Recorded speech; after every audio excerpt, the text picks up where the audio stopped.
Okay, so welcome to class. Today is Thursday, September 24th. You should have turned off your camera when you came in because I am recording right now. So just a really quick message, and for those of you who have already been with me, sorry, you do have to hear the announcement one more time. But on Tuesday, you had an assignment to go into Flipgrid and record your enunciation exercises. And in that session, I asked students to please take the remainder of that class time and go and record your enunciation exercise and put it on Flipgrid. It was hidden. Nobody else had access to it. You didn't even have to turn your camera on, honestly. I just needed to hear the audio. A good portion of you took care of it, which made me very pleased, but a lot of you didn't. And I'm just going to say that I was very disappointed by how many of you did not turn in a very simple exercise that was not viewable to anyone else, and you could have just done the audio of it. So I'm not going to mince words about that. You had the remainder of the class period to take care of it, and then you had another day and a half to take care of it. So if you missed the deadline on that, I will not be accepting a late video for credit.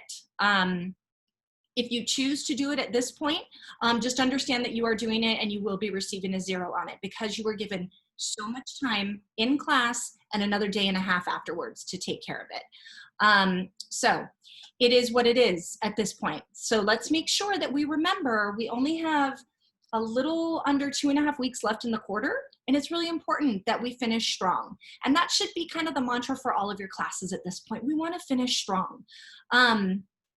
So today I am going to be talking about information that you need for your final performance. So give me just a moment while I share my screen with you. Okay, so if you are just joining us, I am going to be talking today about information that you need for your final. So you are actually going to be creating an effective vocal performance using the elements of voice.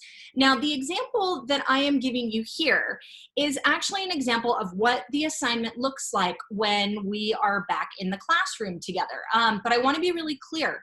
What I'm about to show you is not the assignment that you are going to be doing when you're back in class. I am just giving you an example of what Reader's Theater looks like. Oh. I'm Sarah Davidson. I'm Heather Allgood. I'm Ella Fagerwold. And we are reading If You Give a Cat a Cupcake.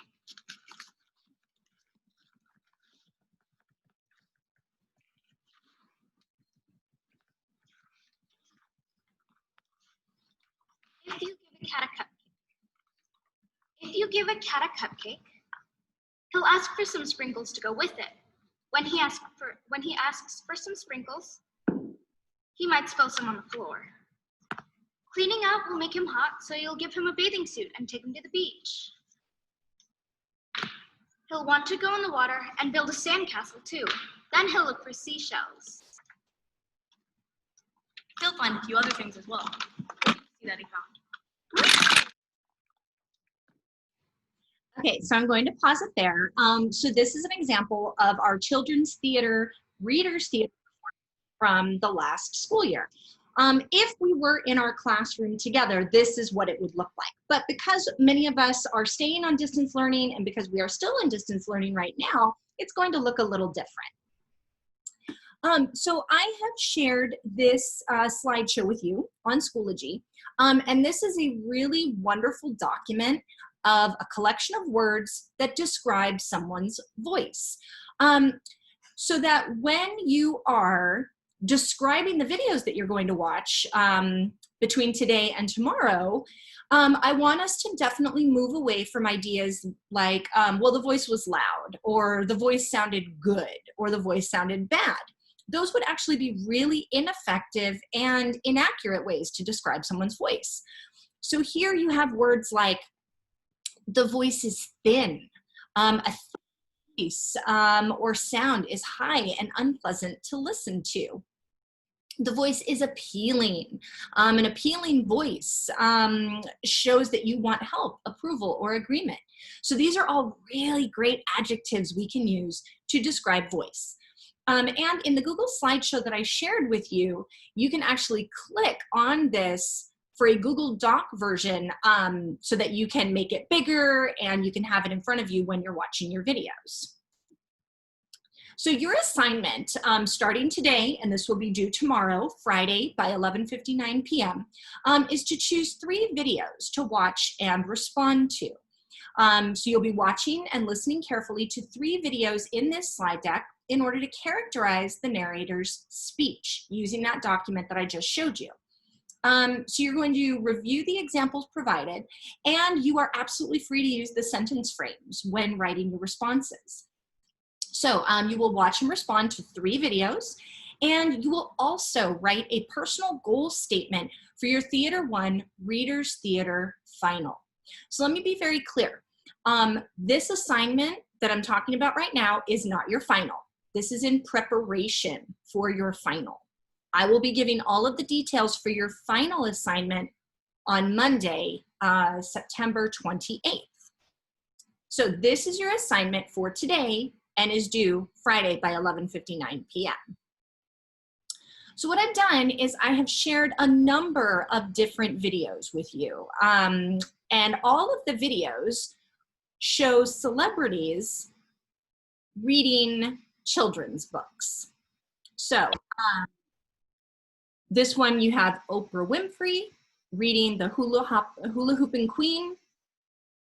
We have Chris Pine reading Clark the Shark. That is actually one of my favorite children's books, one of my son's favorite books. We have Chrissy Metz reading The Elves and the Shoemaker. We have James Earl Jones reading To Be a Drum, excuse me. We have Rose Byrne reading The Tale of Peter Rabbit. We have Rami Malek reading The Empty Pot. And so, let me go back. So if you're watching right now, hopefully everybody is watching right now, you do not have to watch all of the videos. You will choose 3. So let's say that I go through these and I make my first decision about which one I want to watch. I would watch the video. I would pay attention to those words on that Google Doc, and I would take notes while I was watching about, okay, what does their voice sound like? What adjectives can I use to describe their voice? And for each of the 3 videos, you are going to write a response that looks something like this. So here is your example. In video number 8, James Marsden read The Little Engine That Could. I noticed that Marsden's voice was breathy and appealing throughout most of the narration. So notice that I'm using 2 words from the Google Doc.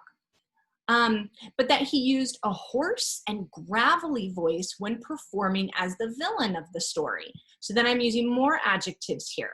And I have noticed 2 very specific changes that the narrator made.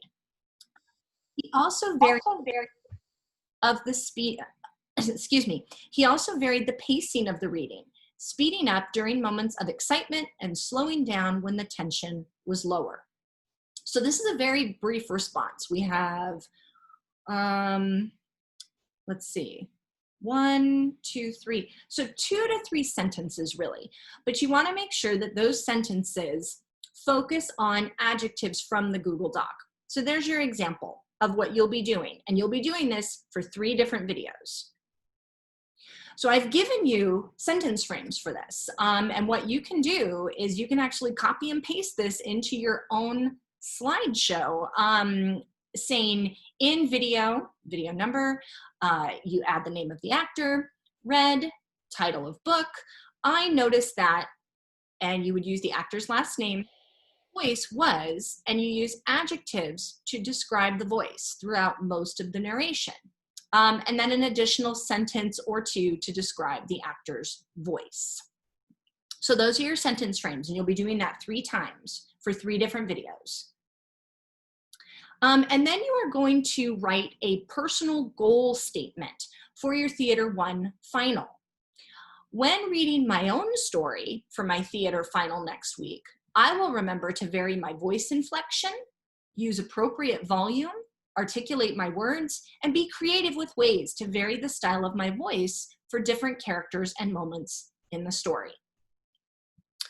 So that's your personal goal that you will be making for your Reader's Theater final next week.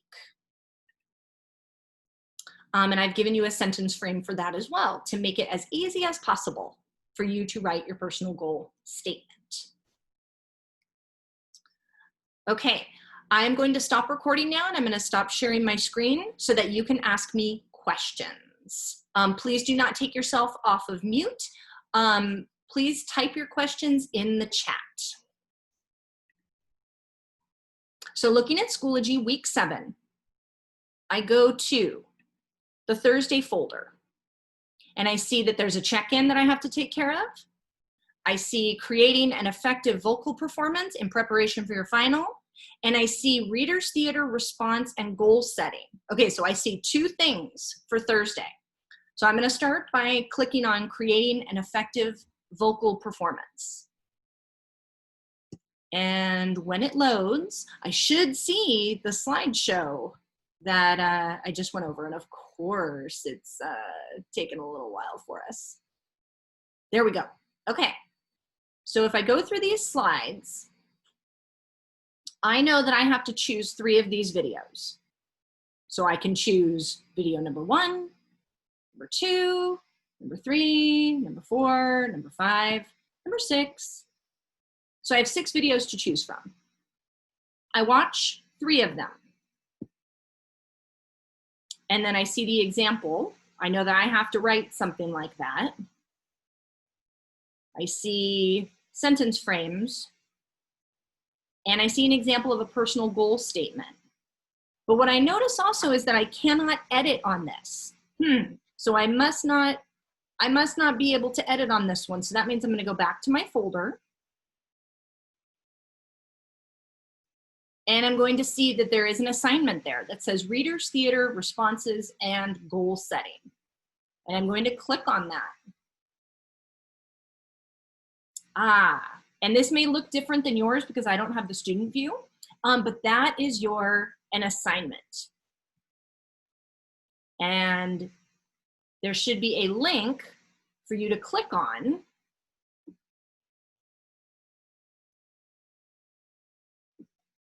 My computer's running a little slow today, so let's just be patient.